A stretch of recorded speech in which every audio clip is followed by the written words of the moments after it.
The issue of vote buying, where we had about 3 questions. The issue of what to do with the Ondo elections, 2 questions. There's someone who mentioned about the Electoral Act. But let me respond, and I don't like the word react, to Yaga. That statement, yes, most of them came from Yaga, but is an offshoot of a general statement that was released by the civil society organization. We stand by what Yaga released. It wasn't far from what other organizations, including TAF Africa, released. We believe that what they released in their statement are actually what happened during the election. And I think it's time for us as civil society to also speak to the likes of political parties that think that we will go there to do their bidding. That will not happen. So what Yaga put out there are actually what, and I'm speaking as one who was in the field, it's completely in agreement with what other organizations put out. And no one should call out a particular organization and wanting to blackmail them. We will not succumb to blackmail. About vote buying. So vote buying is contained in the document, and some of the reforms that we've talked about are contained in this document, which will be released to you shortly.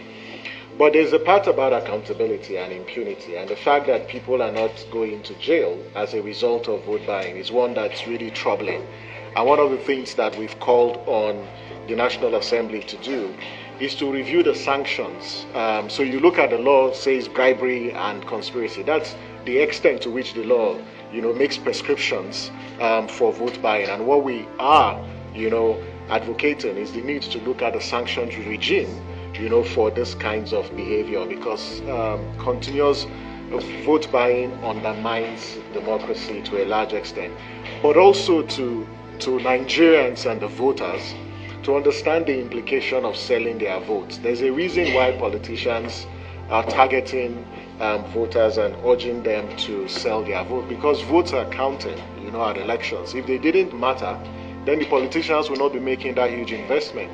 So when we sell our votes as Nigerians, we actually sell our voice. Don't expect a political leader or a leader to be accountable to you when you sell your votes. Someone asked the question about what plans do we have. Again, in a short while, you would receive copies of the memorandum. But this memorandum, it contains recommendations that both international and domestic observers, including citizens, have made. They will, be forwarded to the National Assembly. We're going to be engaging, and those of you who have been part of this journey with this cohort, you know that electoral reform is a key area of advocacy for all the organizations here. So it's not going to stop. This press briefing is just to inform you about what we have done in the last 1 year after the elections. All the recommendations are contained in this document. And we hope that you would use this document as a reference point, for issues and conversations around reforms. You talked about low voter turnout at elections.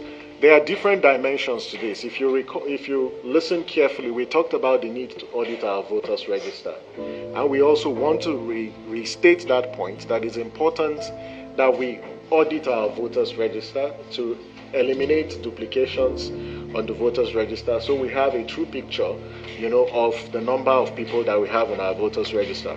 But more importantly, is that if people don't trust the electoral process, they're not going to show up to cast their vote.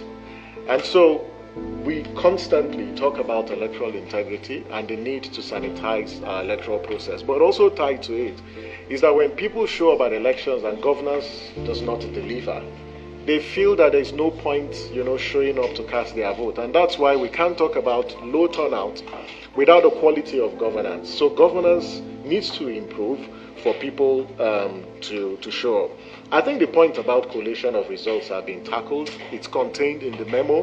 What needs to be done? We need greater transparency, in our results collation process. even if it means subjecting it to some sort of independent audit of the of the results process, is critical. The point about the judiciary, which was mentioned, yes, in this memo, we also have provisions around how to strengthen the election adjudication process. And more importantly, we've advanced detailed recommendations on issues relating to the timelines for concluding election disputes. We also look at the need for the courts to, in the course of addressing or resolving electoral disputes, be guided by certain democratic values and principles. And I think the last question relates to YIGA Africa. Please be reminded, this press conference is not a YIGA Africa's press conference. This is a press conference by the organizations who are working on elections for years, and the memo is about the organizations who are here. It's not a YIGA Africa press conference. But I just want to say that we have seen the statement, and as an institution, our report is out there. So if you have any question, please refer to our reports that provides all the necessary clarifications. But as you heard in the text, part of the proposal of civil society is that an Electoral Offences Commission, National Electoral Offences Commission, should be put in place. And we are all aware, that this has been in the pipeline, but somehow we don't know why the political class, hasn't moved it very fast. If we had that, it will go a long way in dealing with the impunity that we see in the electoral process. That's very important. So it's one of the key recommendations. And I believe that together we have a duty to push the case for the establishment and the effective functioning of an Electoral Offences Commission. Second point I'd like to talk about, somebody talked about voter turnout and what could be done looking towards the Osako elections coming up on the 16th of November in Ondo State. Well, part of the work begins with us. Our expectation will be that after here, the Edo elections, have come and gone now. Well, even as we take the fallouts, focus should now be towards Ondo, and we should devote much of our attention towards voter education. The issue of voter apathy or poor turnout is a big issue, especially coming from 2023 and the experiences of people. But we need to educate our colleagues, the citizens of this country, that democracy continues to be work in progress. It won't be a 100-meter dash. It is some kind of marathon, if you permit me to say that word. That is to say, incrementally, to continue to improve. The Edo election that we're talking about, it's not as if everything was bad about it. And those of us who were on the field saw that as he started in the morning on the field, much went well. In the afternoon, yes. And then problems started with collation. So a lot of progress has been made, even going from Edo. And we should push this narrative, to our to our colleagues, that the citizens who are going to vote, that yes, this may have happened, in the conduct of the electoral process, but things have improved significantly, and we expect that things will continue to improve.